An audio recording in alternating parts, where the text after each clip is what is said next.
Well, good evening. It is 18:15 on Saturday the 9th of March. And I'm just leaving Col de Brete on the train, and as you can see, another 30-40 centimeters of snow has arrived.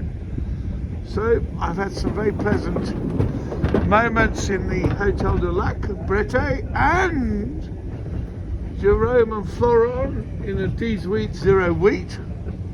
So if you've got some spare time, get up here. Sun forecast for tomorrow, so I'm going to get my skis on early in the morning and get some of this fresh powder. But it really is snow. Over and out for now.